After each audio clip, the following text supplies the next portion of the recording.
দেখছেন সঙ্গে সাথে করছিলাম আমরা, গল্পই তো করছিলাম। আমার কাছে মনে হচ্ছে উনি খুব চিল আছে এবং উনি খুব এনজয় করছে ওনার লাইফ তো বাইরে। তো আশা তো সবাই করে এবং আমার ফ্যামিলিও আশা করে, আমিও আশা করি। তো আসলে আশাটা কীভাবে হবে সেটা ভালো খেলার পরে।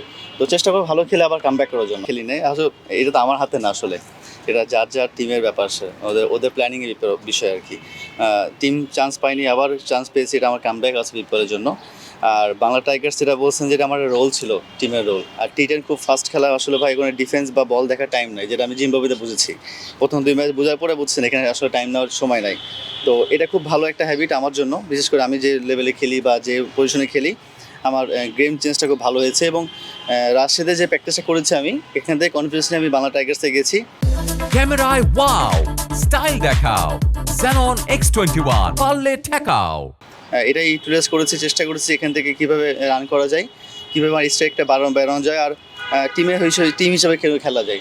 তো এই জন্য হয়তো ভালো হয়েছে আলহামদুলিল্লাহ। যেহেতু একটা ভালো টুর্নামেন্ট গেছে আমার, যতটুকুই খেলি না কেন আমার কাছে আমি কনফিডেন্ট ফিরে পেয়েছি। বাট আমি নিজেকে মেলে ধরতে পারি, এটা ইম্পর্টেন্ট আমার জন্য, লাইফের জন্য। আর কনফিডেন্স যেটা বললেন যে আমি একটা বড় টুর্নামেন্ট খেলে এসেছি শ্রীলঙ্কাতে, ওইটা ইন্টারন্যাশনাল মধ্যে ধরা পড়ে। তো নার্ভাসটা, আই হোপ যে নার্ভাস হবো ইনশাল্লাহ। দু একটা ভালো রান করতে পারলে আমার কনফিডেন্স আরও বিল্ড আপ করবে এবং টিমের যে রোল থাকবে, আমার যে টিমের যে সিচুয়েশন থাকবে, সেটা অনুযায়ী খেলার চেষ্টা করবো। লোকালও ভালো কালেকশন এবং বিদেশি ভালো কালেকশন যারা এখন পর্যন্ত খেলছে এবং ইনপুট ভালো তাদের বিদেশি হয়ে। লোকাল যারা আছি তারা চেষ্টা করবো আমরা বিদেশি সাপোর্ট না নেওয়ার জন্য, এবং আমার যে রোলটা, আমাকে যদি টিম যে রোল দিবে, হেড কোচ যে রোল দিবে, সেটা চেষ্টা করবো পালন করার জন্য।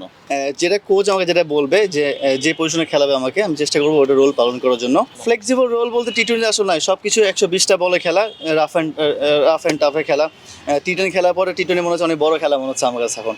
বাট টি20 একটা 10 ওভার একটা প্ল্যানিং খেলা আছে। প্রথম 6 ওভার, তারপর 6 ওভার, 7 ওভার। তো আমি আবার বলছি যে কোচ আর ক্যাপ্টেন যে রোল দিবে আমাকে, সেটা আমি চেষ্টা করবো পালন করার জন্য এবং সিচুয়েশন অনুযায়ী খেলার চেষ্টা করবো। এটা বড় হোক বা ছোট হোক, বা ছোট টার্গেট হোক বড় টার্গেট হোক, চেষ্টা করছি কামব্যাক করার জন্য। এই জন্য মাঠে আসতেছি, প্র্যাকটিস করছি, বিপিএলের সুযোগ পেয়েছি, বাইরের দেশে খেলতে আছি। তো আশা তো সবাই করে এবং আমার ফ্যামিলিও আশা করে, আমিও আশা করি। তো আসলে আশাটা কীভাবে হবে সেটা ভালো খেলার পরে। সাকিব ভাইয়ের সাথে আমার একবারই দেখা হয়েছে, একটা শ্যুট ছিল আমার ঢাকার হয়ে, মাঝখানে অনেক কথা হয়েছে। উনিও টিম নিয়ে খুব আশাবাদী এবং আমিও খুব আশাবাদী। আমাকে তো আশাবাদী বলে তো ঢাকা ক্যাপিটালস নিয়েছে।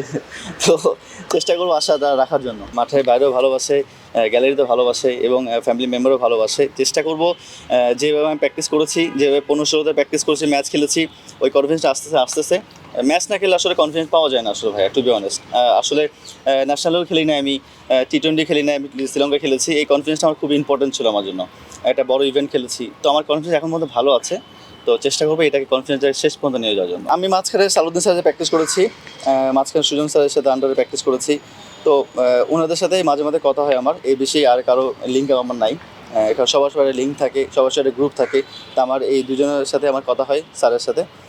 তো ওনার যে বিষয়ে যেটা কথা বলেছি যে আমি কীভাবে প্র্যাকটিস করলে আমার ইমপ্রুভ হবে, বা আমি কোন প্র্যাকটিসটা করলে ইমপ্রুভ হবে, তো ওটাই আমি প্র্যাকটিস করেছি এবং রাজশাহীতে ওটাই ইউটিলাইজ করার চেষ্টা করেছি এবং টি10 এটাই প্র্যাকটিস করেছি, ম্যাচ খেলেছি। যদি আপনি মিরপুরে প্র্যাকটিস করেন, আসলে এটা অসম্ভব বিষয়, কারণ এখানে অনেকজন থাকে, যারা ন্যাশনাল প্লেয়ার 30 জন থাকবে, প্র্যাকটিস করবে। তো আমার কাছে মনে হয় যে এই ফ্যাসিলিটিটা যদি সব ডিভিশনে ডিস্ট্রিবিউট করা হতো বা করা যায়, তাহলে যারা 30 জনের বাইরে থাকবে বা আপকামিং ন্যাশনাল প্লেয়ার থাকবে, তারা এখন প্র্যাকটিস করতে পারবে, মেশিন ইউজ করতে পারবে, স্ল্যাব ইউজ করতে পারবে। আমি আমার খরচে স্ল্যাব কিনেছি, মেশিন ইউজ করেছি। তো সবাই হয়তো বা সমর্থ নাও থাকতে পারে, যারা আপকামিং যারা আছে। তো আমার কাছে মনে হয় যে এই প্ল্যানটাও সব ডিভিশনে করা উচিত। অ্যাজ এ ন্যাশনাল প্লেয়ার আমি বলতেছি, লাইক ইউজ করার জন্য, যেন এখানে কামব্যাক করে যেন আসে। এখানে অনেক বুকিং থাকে, উইকেট বুকিং থাকে, 1 ঘন্টা আধা ঘন্টার জন্য প্র্যাকটিস করে মজা পাওয়া যায় না। আমি সারাদিন প্র্যাকটিস করতে চাই, তো সারাদিন প্র্যাকটিস আমার হবে না এখানে। তো এই জন্য এই প্র্যাকটিসে যেন আমি আমার সিটিতে করতে পারি, আমি সেট আপ করি ওখানে, আমি সারাদিন ওখানে প্র্যাকটিস করি। তো আমার কাছে অ্যাজ এক্সাম্পল আমি আমাদের সেট আপ করে ফেলি, এখন বাকিটা আমি জানি না বিষয়টা। তো এই সেট আপটা যেন সব ডিভিশনে হয় আর কি। এবার এটা বিষয়টা আলাদা। এবার যেহেতু সাকিব খান হিরো আমাদের, ওর আন্ডারে খেলবো, ওর আন্ডারে এই টিম আমাদের। তো একটা ভাইব তো থাকবেই। তারপর আপনার তার সাপোর্ট আছেন ঢাকার টিমেরই। সো ইনশাল্লাহ দোয়া করেন। গল্পই তো করছিলাম, তবে তেমন কোনো গল্প না। এই ভাইয়া কেমন আছেন, কী খবর, নেক্সট কোথায় যাচ্ছেন খেলতে, কেমন আছেন, এইটুকুই ভাই। আর তেমন কিছু বলার মতো আমার ইয়েও ছিল না, মানে হয়তো বা মানুষ হয় না, অনেক সময় মানুষ ছোটো ভাই আসছি বা বড়ো ভাই, একটা কী বলবো না বলবো। বাট আমরা সবসময়, আমি মোসাদের সব চেষ্টা করছি যে ওনাকে একটু সব কিছু খবর টবর, দেশের কী অবস্থা হচ্ছে বা কেমন আছেন, কেমন যাচ্ছে খেলাধুলা, এগুলো নিয়ে বেশি কথা হয়েছে। হ্যাঁ, অলি অলওয়েজ চিল আছে আসলে। ব্যক্তিগত বিষয়টা আমি ভিতরে ঢুকতে পারি নাই, বাট আমার কাছে মনে হচ্ছে উনি খুব চিল আছে এবং উনি খুব এনজয় করছে ওনার লাইফ তো বাইরে। তো হোপফুলি উনি এনজয় করছে।